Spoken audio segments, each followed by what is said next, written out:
kebijaksanaan dalam permusyawaratan perwakilan.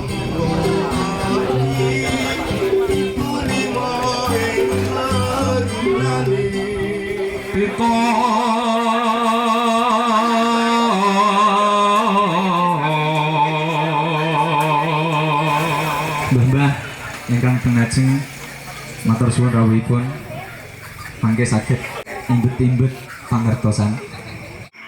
Ya mungkin itu lataran dari saya, lebih tajamnya lagi nanti akan disampaikan oleh Mas Arif. Matur suwun dari saya, monggo Mas Arif. Langsung Langsung nih moderator ben mboten patek ombud gawe. nggih matur nuwun. Bismillahirrahmanirrahim. Assalamualaikum warahmatullahi wabarakatuh. Alhamdulillahirabbil alamin wa bihi nasta'inu ala amritin ya watin. Assalatu wassalamu ala asrofil anbiya'i wal mursalin wa ala alihi washabihi ajmain. Amma ba'du. Salam karayon dumateng kita sedaya. Alhamdulillah puji syukur minangka pakurmatan kula saged lenggah teng mriki jejer kalih Kiai Mahfud, Pak Khalid, Gus Amar, Mas Najib, dan di depan para halayak Pak Camat yang saya hormati, Pak Inggi dan lain sebagainya. Saya campur-campur nggih mangke bahasanya. Ya bahasa Jawa ya bahasa Indonesia, karena kalau Jawa terus nanti banyak yang protes. Dan kebetulan kalau di YouTube kan saya pakai subtitle, jadi langsung bisa dibaca. Kalau di sini nggak ada subtitle sehingga saya pakai bahasa dialog yang mudah saja. Pertama, saya bangga karena saya bisa langsung merasakan energi, mengabsorpsi, menyerap ya. Karena sebuah sejarah itu tidak kafah kalau kita tidak bisa merasakan energinya secara langsung. Sehingga vibes ya, vibes, vibrasi, atau kalau dalam bahasa agama adalah dzikir. Karena sebenarnya kita semua kan diciptakan dari satu dan mempunyai getaran yang sama. Rumput ini bergetar, semut bergetar, tangan saya juga bergetar karena dingin. Ini namanya vibe atau vibrasi yang kemudian dari vibe itu memancarkan frekuensi. Sehingga yang kedua, saya bisa menceritakan pengalaman dan beberapa yang sudah saya alami dan saya pelajari, sehingga semoga ini bisa menjadi ilmu yang bermanfaat sebagai bekal saya nanti di akhirat. Nah, ngomong soal absorpsi itu juga salah satu kebijakan, kearifan yang kita ambil dari pendahulu kita, yaitu sikap inklusif namanya. Kenapa Indonesia hari ini, Majapahit saat itu, Mataram Islam era Sultan Agung ya tentunya, karena setelah itu ada kemudian bisa sedemikian besar, atau Ratu Kalinyamat dan Ratu Sima bisa sedemikian besar karena satu kata kunci, yaitu inklusivitas. Inklusif itu apa? Inklusif itu terbuka terhadap segala hal.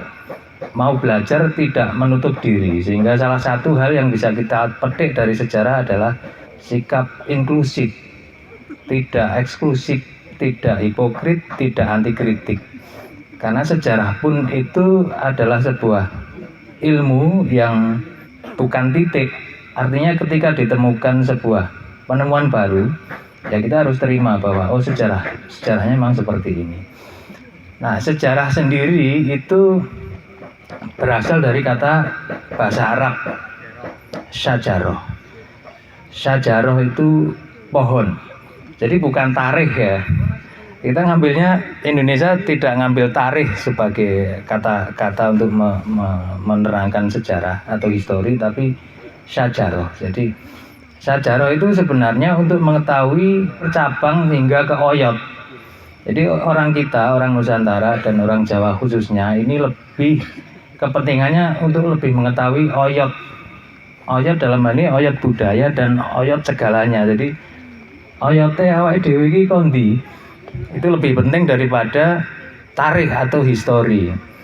Nah, histori sendiri itu juga berasal dari kata story sebenarnya. Story itu cerita.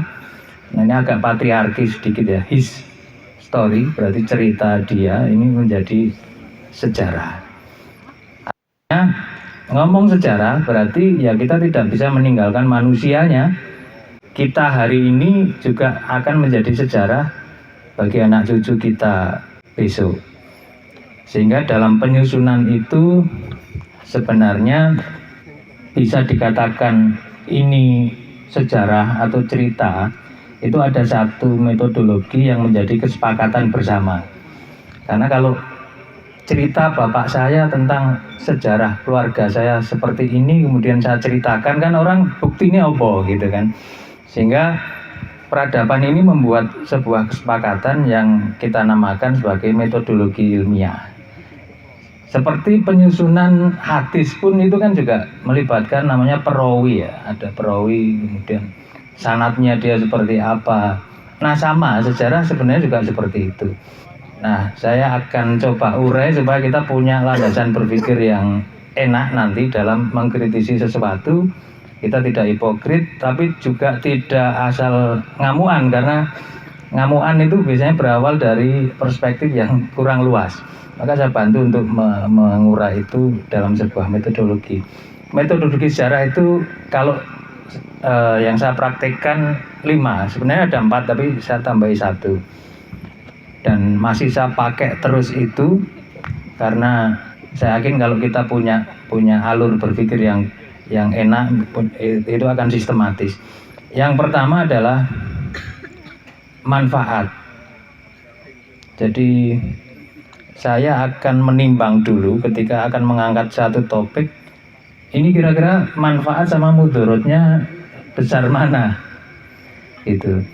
Walaupun sebenarnya kita bisa mengambil hal baik maupun hal yang buruk dari masa lalu, cuman tetap saya akan menimbang kalau ternyata saya tidak mampu untuk mengemas ini dalam perspektif yang pas, membidik ini dalam perspektif yang pas, maka saya simpen dulu sampai saya menemukan sebuah perspektif yang pas. Sehingga tidak semua sejarah memang harus saya ceritakan. Kalau momentumnya pas dan saya menemukan perspektifnya pas, baru kemudian saya eksplor itu. Kemudian yang kedua adalah bahasa ilmiahnya itu rotok ndaki, itu namanya heuristik. Heuristik itu pengumpulan sumber. Jadi pengumpulan sumber ini yang menjadi kekuatan saya sebenarnya. Sumber itu ada 3. Yang pertama adalah sumber tertulis, yang kedua sumber kebendaan, dan yang ketiga adalah sumber lisan. Nah ini bisa menjadi kafah, bisa menjadi komprehensif kalau saya datang langsung ke lokasi. Jadi selalu saya harus saya semacam ritual saya dalam tanda kutip adalah datang ke lokasi. Jadi kalau misal saya mau membahas Ratu Kalinyamat, ya wajib bagi saya kalau harus ziarah dulu ke sana. Nggak mungkin saya membahas Ratu Kalinyamat tanpa harus ziarah. Mau bahas Raden Patah, ya saya harus ziarah dulu ke sana. Akan beda vibe-nya ketika saya ziarah dibanding saya hanya membaca buku. Nah, tulisan itu menjadi masalah kita karena kebetulan kita terbatas, apalagi kalau ngomong sebelum abad ke-6, sebelum Kanjeng Nabi lahir, itu sejarah Jawa yang nyatet orang-orang luar. Tapi ya tidak masalah kan. Nah, yang nyatet paling rajin itu adalah orang Cina. Sehingga ya bagi saya wajar kemudian ada hadis belajarlah sampai ke negeri Cina, karena peradaban Cina saat itu memang bagus dan mereka rajin mencatat. Nanti akan saya urai tentang catatan dinasti Tang ya, yang nanti ada kaitannya dengan Muria. Sebelum dinasti Tang itu namanya dinasti Sui, berarti Sui tenan. Dinasti Sui itu sebelum Kanjeng Nabi. Nah, selain tulis catatan tulisan dari luar, itu kita juga harus paham tulisan-tulisan yang ada di sini, sehingga kalau wong Jawa kan ada istilah wong Jawa aja ilang Jawane gitu ya. Satu hal sebenarnya adalah maca aksara Jawa, sehingga seharusnya di pesantren atau di universitas maca aksara Jawa itu sepertinya harus digalakkan lagi, karena sumber-sumber manuskrip kita itu ya bertulis aksara Jawa. Sekarang malah dihilangi. Itu masih ada sih SD anak saya masih, cuman di beberapa mungkin dihilangkan. Nah itu penting karena kita akan mengambil sejarah itu, mengambil ibrah itu dari sumber langsung. Selama ini kan kita baca hasil penelitian itu udah interpretasi sebenarnya. Nah, nanti di metodologi yang keempat itu. Nah tulisan yang kedua adalah benda. Nah ini yang sebenarnya paling kuat sanatnya adalah kebendaan. Bisa berupa prasasti, bisa berupa tempat, bisa berupa makam dan lain sebagainya, sumber kebendaan. Yang ketiga adalah lisan. Nah ini kadang yang menjadi sumber yang sering diabaikan, padahal tradisi lisan itu adalah warisan keingatan komunal. Contoh banjir Nabi Nuh itu selain tertulis di Al-Quran, karena Quran bagi orang Barat atau Injil bagi orang modern itu kan dianggap mitos ya, dianggap fiksi. Tapi ingatan lokal, ingatan komunal masyarakat di lokal daerah yang disampling itu ternyata berkata sama dengan cerita masing-masing, sehingga ini sebenarnya bisa menjadi pembuka jalan bagi kita untuk menguak tabir tentang sejarah suatu tempat. Kemudian metode yang ketiga adalah kritik sumber. Nah, setelah dikumpulkan, kita akan kritik sendiri sumber itu, Pak. Jadi tadi Pak Khalid tadi kebingungan, tak kritik dewe, ya tidak apa-apa, karena itu memang metodologinya seperti itu. Tanpa sadar Pak Khalid sudah melalui itu ternyata. Namanya kritik sumber. Dikumpulno dewe, dikritik dewe. Tidak masalah, memang harus seperti itu. Kita kritik berdasarkan 3 layer, yaitu yang pertama primer, sekunder, tersier. Primer itu kalau sumbernya sejaman dan langsung.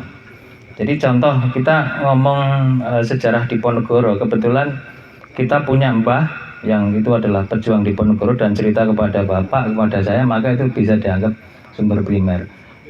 Dan akan semakin bagus lagi kalau primernya orang langsung. Cuman kalau zaman dulu kan nggak mungkin karena usia kita terbatas.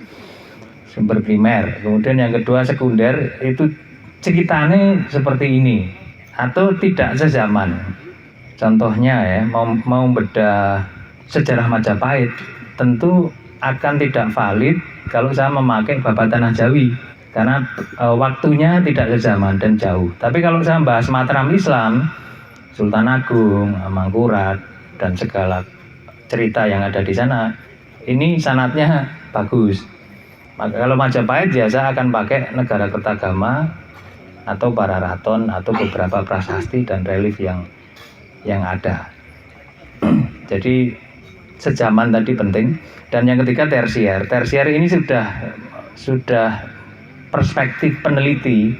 Jadi sudah diinterpretasi. Kita baca buku itu tersier sebenarnya. Jadi menurut pendapat Mas Harif seperti ini itu tersier. Tapi kalau menurut prasasti ini itu primer. Nah, prasastinya sejaman apa tidak? Nah, setelah kritik sumber adalah yang paling penting adalah interpretasi. Interpretasi itu perlu critical thinking, perlu ketajaman berpikir kita. Jadi setelah moco kok ngene, kita interpretasikan. Karena leluhur kita itu penuh dengan sanepan. Sanepan itu kiasan, makna-makna konotasi. Kalau di metodologi yang dipakai di kampus namanya semiotika, untuk memisah mana konotasi, mana denotasi. Ada banyak hal yang tabu sebenarnya diceritakan lah, karena orang Jawa itu mendem jero, mikul dhuwur mendem jero, maka itu tetap diceritakan tapi dalam bentuk sanepo-sanepo. Nah, ini adalah wilayahnya interpretasi. Jadi tidak bisa kita telan mentah seperti cerita Babat Padi tentang Baron Skeber. Itu juga sebuah sanepan sebenarnya.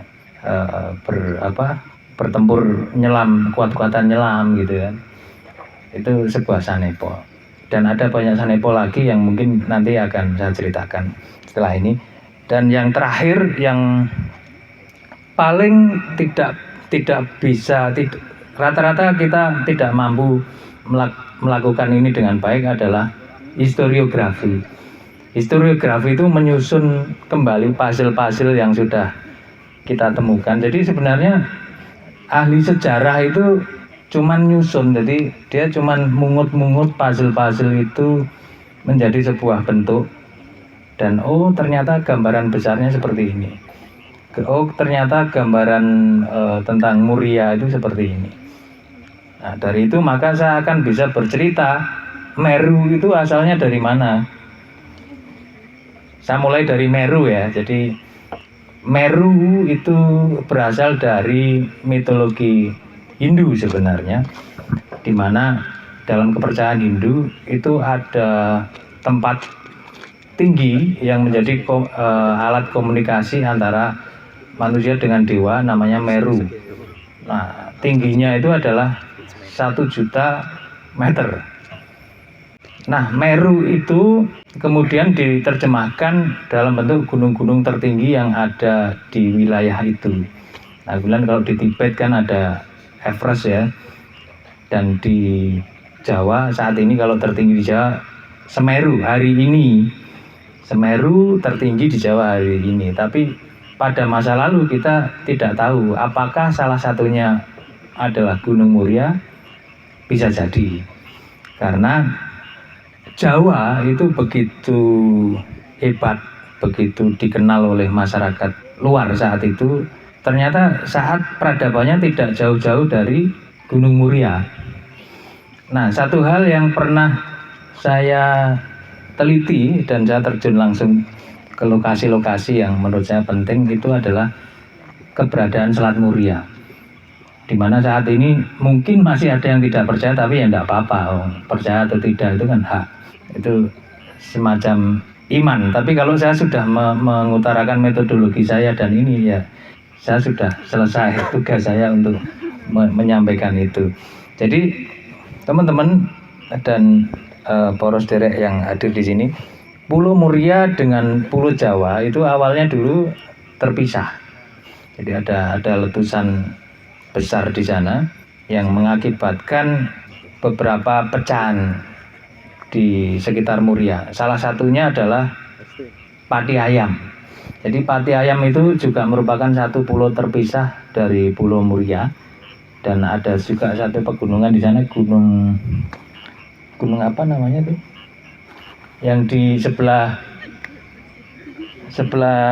benteng Portugis itu Gunung Geno ya, Gunung Geno. Jadi Muria itu ada di tengah itu, ada pegunungan yang menjadi jangkarnya itu adalah Geno sama Pati Ayam. Nah, di tengahnya itu adalah Muria. Nah, ini menjadi titik peradaban waktu itu karena dinasti Tang mencatat bahwa ada sebuah wilayah yang subur di mana orang-orang di sana itu gemah ripah Losinawi, sudah bisa astronomi. Kalau makan tidak pakai sumpit karena yang nulis orang Cina ya. Mereka merasa loh kok itu makanya kalau kita muluk namanya, makan muluk, dan di situ ada kopi, dia punya cula, kemudian produksi emas, tembikar, kemudian gardu pandangnya dari kayu, dan punya sumber garam yang muncul dari daratan. Kemudian saya telusur itu ternyata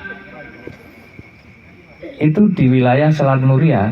Jadi yang garam yang muncul dari daratan itu kalau kita tahu sana namanya ada Bletukuhu. Nah kalau yang diciri-cirikan tadi itu adalah yang di Muria, yang mulo, kemudian ada kopi dan lain sebagainya.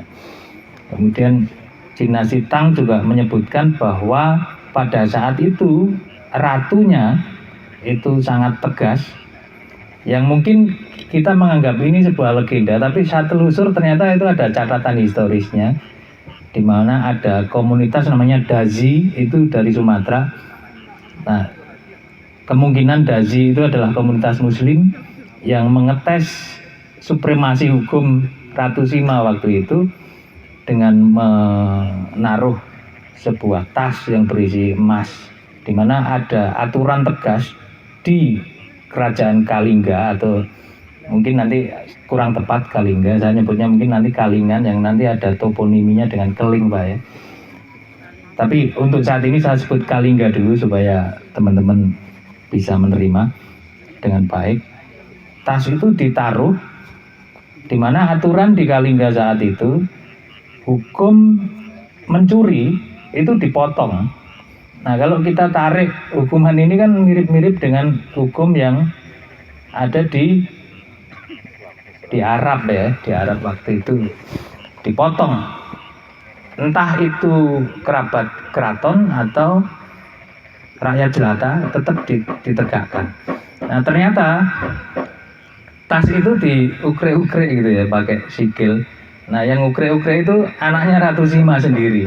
Nah, ini kan belai yang menjadi dilema. Arep tak hukum iki anakku dhewe.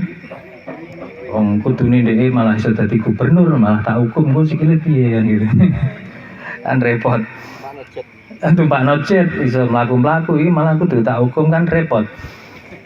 Nah, tapi bedanya Ratu Sima dengan pemimpin kita yang mungkin kurang tahu sejarah adalah supremasi hukum tetap harus ditegakkan walaupun itu anaknya, karena lancang.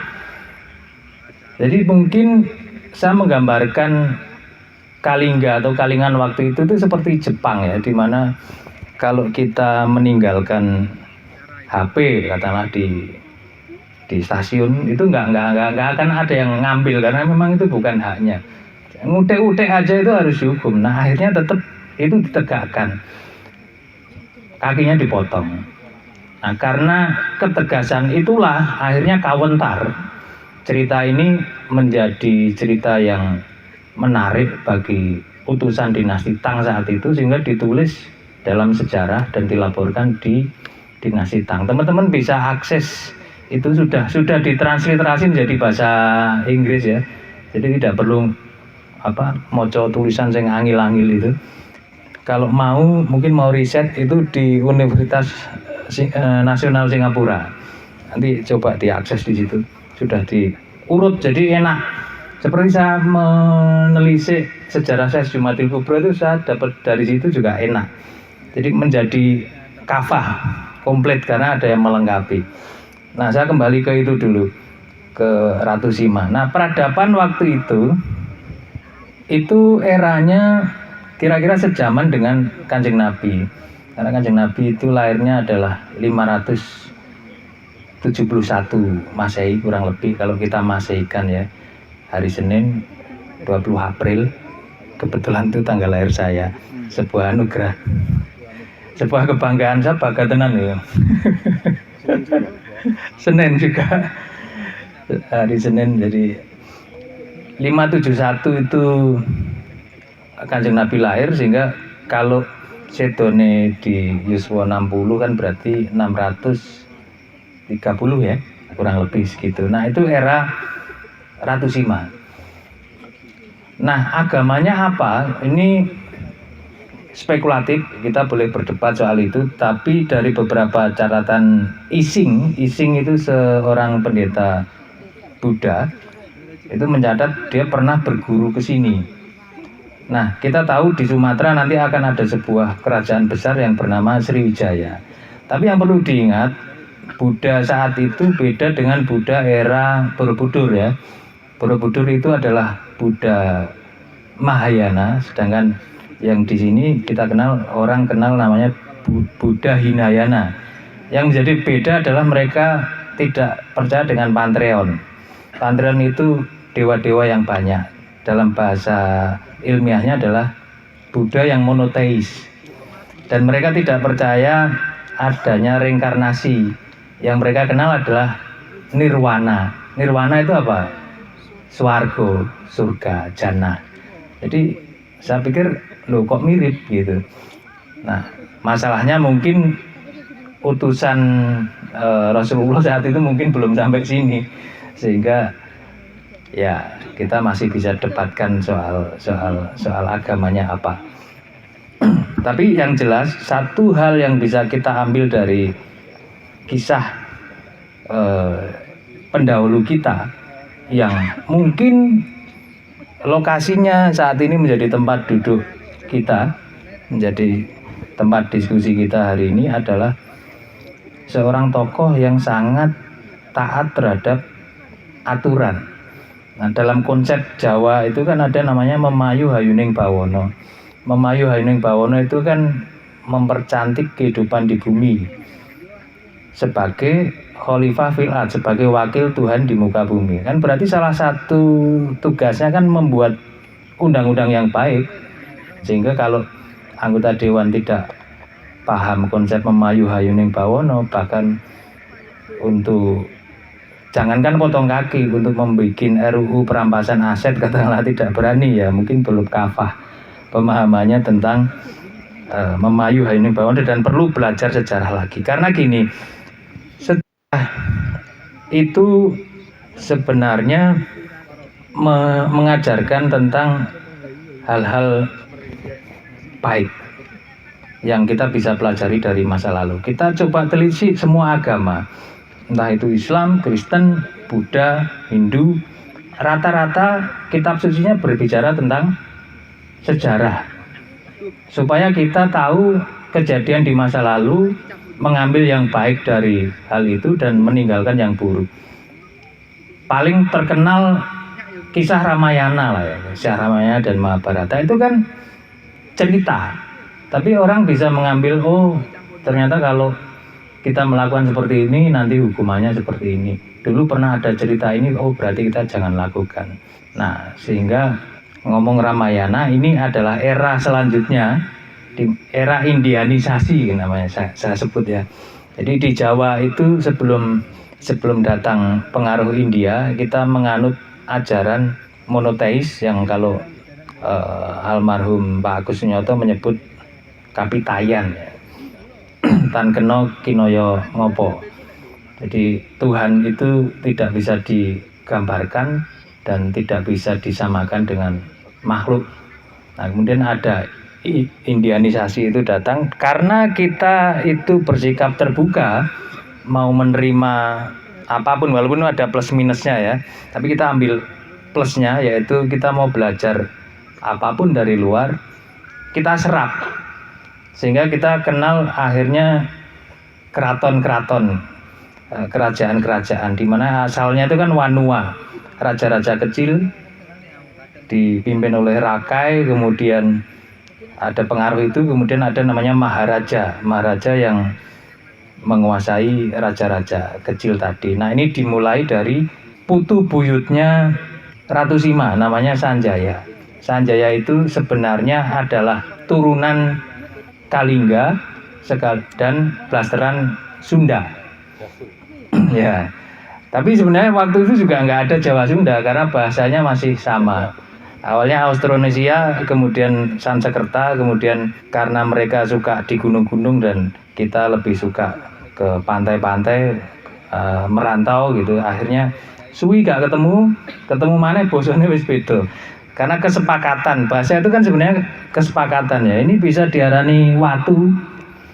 Ini kan karena kesepakatan. Karena bapak saya ngajari ini jenenge watu, tapi orang luar negeri, orang Amerika namanya stone. Jadi macam-macam penyebutannya itu karena kesepakatan. Nah, karena sudah pisah jauh, akhirnya kita punya kesepakatan yang agak berbeda-beda, tapi masih punya satu rumpun namanya Austronesia. Sehingga kalau sampean lihat channel-channel gitu Filipina, itu logat sampai beberapa bahasanya mirip dengan bahasa Melayu dan bahasa Jawa. Karena ternyata memang kita satu rumpun dan wajahnya kan juga hampir sama. Nah, kembali ke tadi, ada satu terlewatkan yang mungkin perlu saya ceritakan tadi soal kenapa namanya Kalingga ya. Jadi Kalingga itu sebenarnya sebuah kerajaan di India Selatan, jadi bukan kerajaan di sini. Kalau di sini namanya orang dinasti Tang nyebutnya Holing. Holing itu ada beberapa interpretasi, ada yang memaknai walaing, macam-macam, tapi saya lebih setuju Holing itu berasal dari kata haling. Haling itu kalau penulisan aksara Jawa A itu kan tulis H kan, seperti Hamengkubuwono kan, Hamengkubuwono, Aji Soko kan Haji Soko. Jadi orang-orang zaman dulu tuh haji semua sebenarnya, karena ada Haji Urawari itu, sehingga kadang ada orang berspekulasi, woi wong zaman dhisik wis kaji kabeh gitu. Karena penulisan aksara Jawa itu depannya mesti H ya. Nah, karena orang Cina tidak fasih mengucap haling atau mungkin ada distorsi pelaporan, dia menulisnya holing. Tapi sebenarnya dari kata haling atau aling. Nah, kenapa dinamakan aling? Ini ada hubungannya sama Selat Muria tadi. Jadi Raja Kalingga waktu itu sebelum Ratu Sima, Kertayasinga namanya, itu suka jumeneng, suka merenung dan melihat lalu lintas kapal sambil melihat gunung. Itu di sebuah kota yang dinamakan Balugasi. Orang dinasti Tang nyebutnya Balugasi. Nah, ini menjadi misteri, Balugasi itu di mana? Tapi kemungkinan itu di Prawoto, yang kemudian dinut sampai Raden Patah sampai Raden Mukmin, Sunan Prawoto itu suka melihat laut di situ. Tempat melihat laut ya, menurut catatan dinasti Tang. Kalau keratonnya saya pikir pindah-pindah, karena ada di Kepung juga, Keling, Kediri, itu ada namanya. Dinasti Tang nyebutnya Kopo, tapi kalau di sini kan mirip toponimi Kepung ya. Dan di Kepung itu juga ada desa namanya Keling. Jadi agak ini. Nah, ini nanti make sense dengan cerita ini. Nah, haling itu Kalingga itu muncul karena saat orang tamu-tamu luar itu mau berdagang ke sini, mau ke Jawa. Jawa itu nyebutnya Japa. Jadi, nah mungkin apakah ini ada kaitannya nanti dengan asal-usul nama Japara ya? Sangat mungkin. Sebelum Jawa Dwipa terkenal itu nyebutnya adalah Japa. Nah, kalau mau ke sini itu Kalingan Pulau Muria tadi, pulau yang ngaling-ngalingi. Sehingga akhirnya disebut, oh ini Pulau Kalingan, kerajaannya gampang, kerajaan Kalingan, atau dipadake karo India, oh Kalingga. Jadi ceritanya seperti itu, Kalingan. Nah, Lanpia sendiri itu kemungkinan di Lasem, karena Lasem itu sebuah pulau terpisah juga. Sehingga kalau ditarik garis lurus antara Lasem sampai Welaan, itu ada 2 kelenteng besar, itu merupakan jalur perdagangan saat itu, jalur yang ramai. Nah, titik peradaban Jawa bisa sedemikian besar sehingga sampai Demak, sehingga sampai Ratu Kalinyamat bisa mengalahkan Portugis dan armadanya bisa melebihi armada dari suku Bugis di Makassar yang terkenal suku pelaut, itu karena ada geografis ini, ada Selat Muria. Tanpa itu mungkin peradaban Jawa tidak akan seterkenal itu. Nah, sampai akhirnya selesai, ada ekspansi Sriwijaya yang sedemikian kuat. Nah, Sanjaya ini pulang. Sanjaya itu putunya Parwati. Parwati itu anaknya Ratu Sima.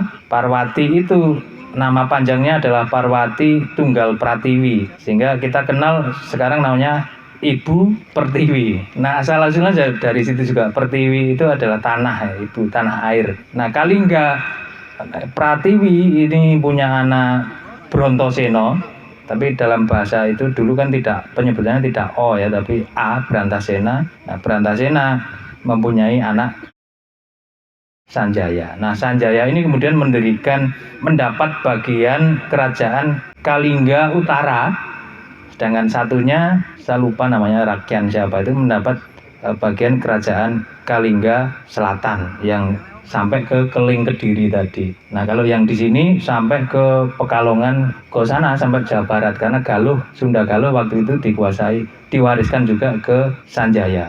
Dinamakan namanya Mataram. Mataram itu artinya juga ibu. Jadi sebenarnya sejarah kita ini tidak bisa mengabaikan peran seorang wanita, karena sanad Sanjaya punya kekuatan seperti itu dari ibu, dari Ratu Sima kemudian Parwati. Ya seperti sanad Dzurriyyah Rasul yang hari ini menjadi perdebatan itu kan juga dari sanad ibu sebenarnya. Nah, jadi kita tidak bisa mengabaikan peran ibu, sehingga saya hormat kepada calon-calon ibu yang ada di sini, karena itu baik buruknya sebuah peradaban sebenarnya dimulai dari situ. Nah, sebelum saya ngoyo-woro, saya persingkat, Sanjaya ini kemudian untuk mengatasi serbuan Sriwijaya, dia mendirikan kerajaan di pinggiran selat tadi, tapi ikutnya Pulau Jawa. Nah, saat itu di pinggiran, tapi kalau saat ini ternyata sudah jauh di pedalaman, jauh banget. Saya sudah datang ke lokasinya, yaitu di Desa Banjarrejo, Kecamatan Gabus, Grobogan. Jadi di sana para arkeolog menemukan beberapa temuan berupa puing-puing yang diperkirakan itu adalah peninggalan kerajaan Mataram awal, atau kita kenal sebagai nama kerajaan Medang Kamulan. Nah, uniknya lagi di sana ada dukuh yang namanya Medang Kamulan. Nah, secara toponimi klop, dan uniknya lagi di daerah itu terkenal mitologi Aji Saka, di mana Aji Saka itu melawan Dewata Cengkar, yang Dewata Cengkar berasal dari Sunda Galuh. Nah, ini pernah saya uraikan dalam satu video khusus ya, sampai ke Kesongo Blora yang tempat bles itu, tapi ternyata isinya memang sanepan-sanepan. Kita tidak bisa ambil itu secara mentah, bahwa ulo itu ternyata adalah sifat. Kita harus membenamkan sifat kita di Kesongo. Kenapa Kesongo? Karena ada hubungannya dengan Hawa Songo. Kita tahu bahwa nafsu itu bisa masuk melalui lubang 9 Hawa Songo ya. Coba dihitung lubang kita ada berapa, kecuali yang ibu-ibu menyusui ada tambah 2 lagi, itu ada 11. Nah, namanya Kesongo, itu sanepan yang mungkin tidak banyak orang yang bisa mengurai, tapi itu adalah interpretasi saya, bahwa kemudian putranya Sanjaya karena merasa Hawa Songonya sudah dibuang dan dia merasa bersalah, akhirnya dia bertapa dan mundur dari kekuasaan, namanya Rake Panangkaran. Nah, kembali ke peradaban Muria tadi. Waktu berjalan akhirnya semakin ke selatan sampai menjadi Borobudur dan lain sebagainya, itu awitane dari Muria. Jadi dari Muria kemudian semakin ke tengah dan semakin mencari gunung-gunung lain, karena mungkin waktu itu ada erupsi dan lain sebagainya dan mulai terjadi sedimentasi,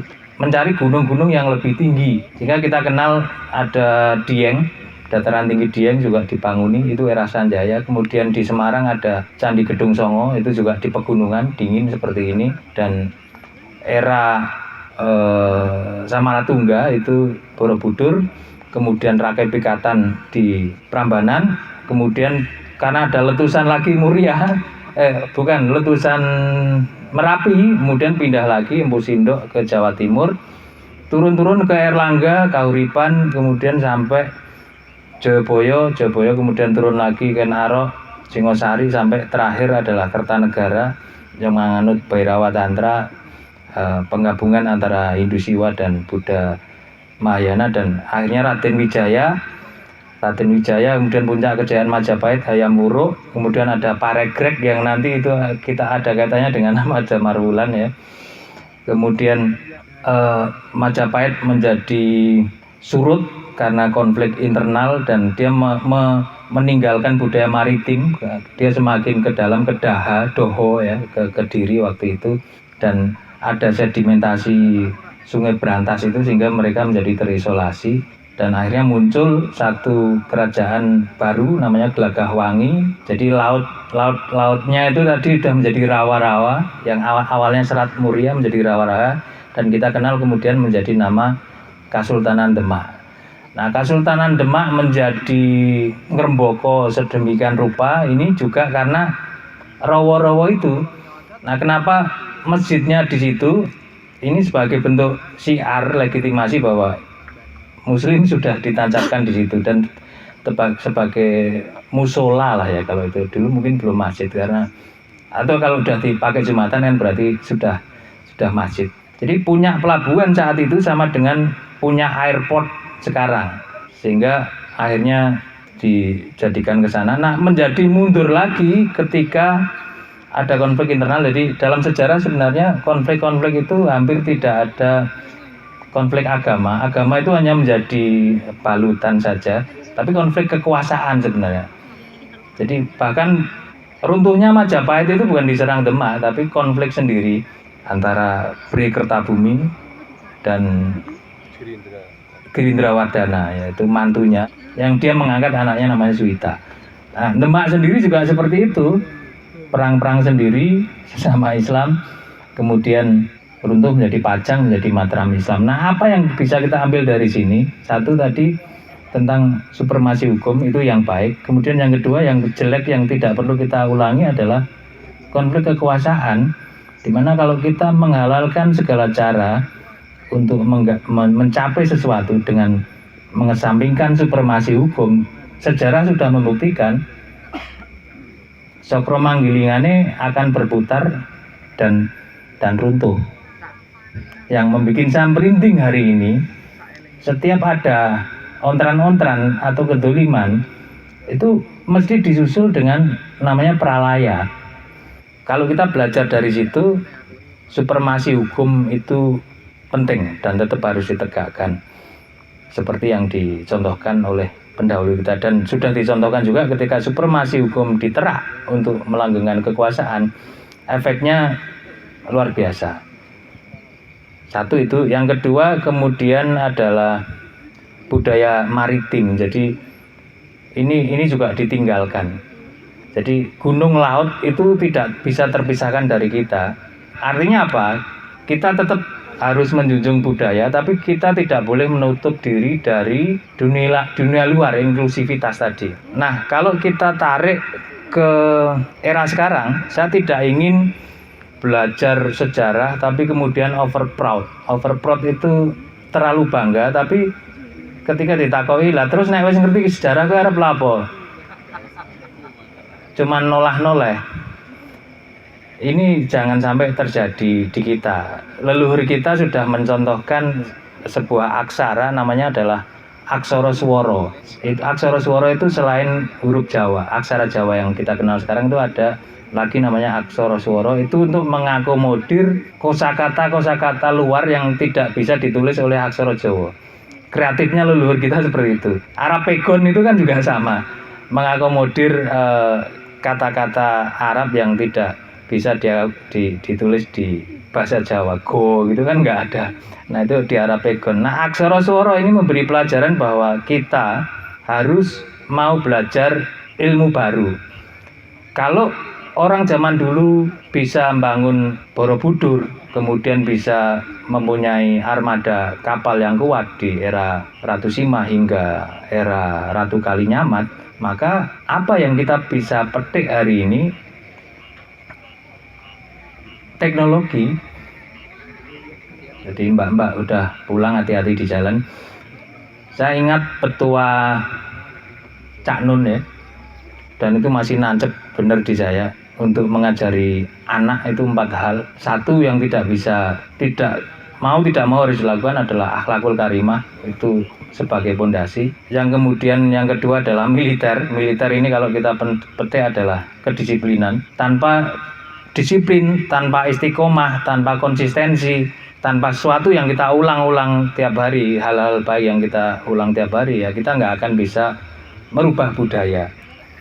Nah, budaya sendiri itu juga tidak bisa kita memaknai bahwa budaya itu ya nabuh gong, budaya itu ya tarian Bali, ya tidak hanya itu. Budaya itu sebuah kebiasaan, yang sebuah tradisi yang kita ulang-ulang, yang mengakar, sehingga boleh kita buang budaya yang buruk, kita ambil budaya yang baik untuk tumbuh sebuah peradaban. Boleh, itu nggak apa-apa. Nah, yang ketiga adalah akuntansi. Akuntansi itu hitung-hitungan. Jadi orang bakulan itu nek gak iso hitung-hitungan, ngisuwi kesuwen kan repot ya. Jadi harus bisa akuntansi. Yang ketiga adalah IT, teknologi. Ini yang kita bisa ambil dari masa lalu, bahwa kita bisa hebat karena kita bisa menyerap teknologi, kita pakai. Nah, kalau sekarang berarti ya anak-anak muda ini setelah belajar sejarah ya harus belajar IT. Kalau habis belajar sejarah kemudian hanya membangga-banggakan, ya repot. Sehingga kalau ketemu bule kita senangannya foto gitu. Ini adalah mental warisan mental kolonial yang masih terbawa. Yang sebenarnya ini harus kita potong sehingga kita bisa langsung merujuk kepada peradaban yang lebih bagus, entah itu dari Demak, Majapahit atau sebelumnya yang bisa kita ambil. Tapi ini sulit karena era kolonialisme itu kan deket banget. Jadi kalau saya lahir ketok nanti saya lahir 81, itu berarti mbah saya itu kan masih merasakan penjajahan. Secara genetik itu masih deket sekali loh, karena mbah saya mesti akan cerita ke bapak, dan secara mental bapak juga akan nurun ke saya. Tapi ini yang coba kita potong dengan narasi-narasi sejarah masa lalu yang lebih agung sebelum era penjajahan. Harapannya apa? Ya supaya kita langsung bisa shortcut ngambil dari situ. Tidak masalah lama, tapi ini sebenarnya nanti akan waktu yang menjawabnya.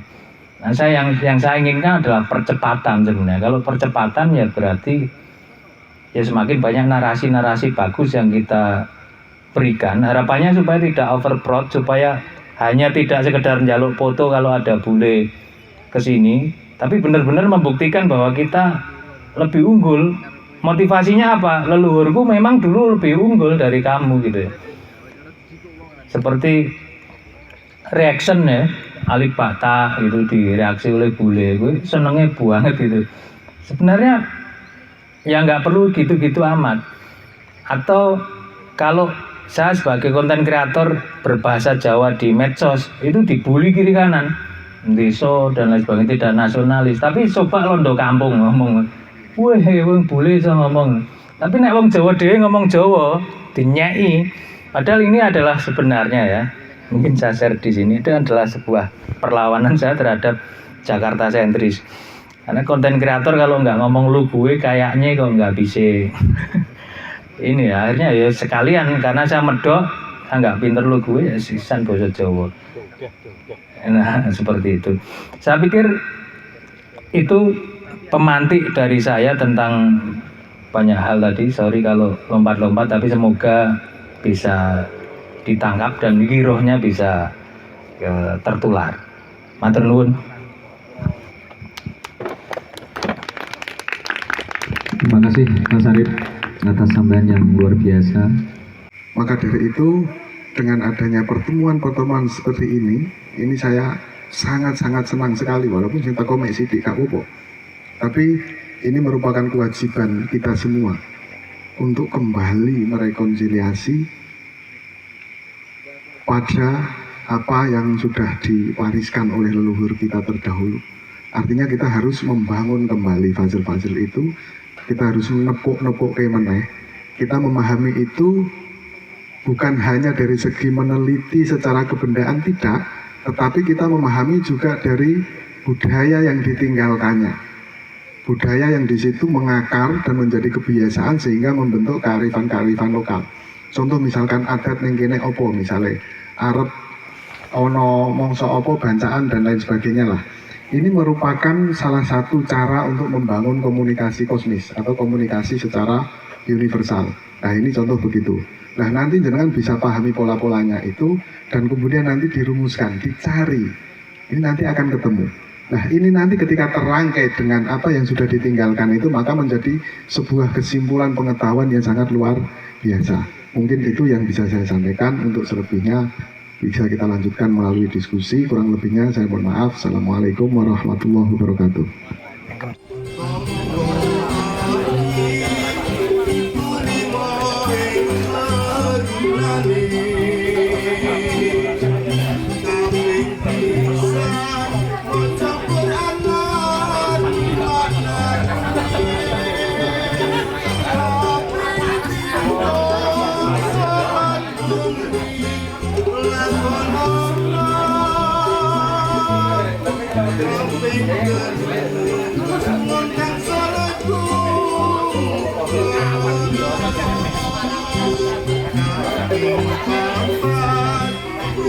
wetenge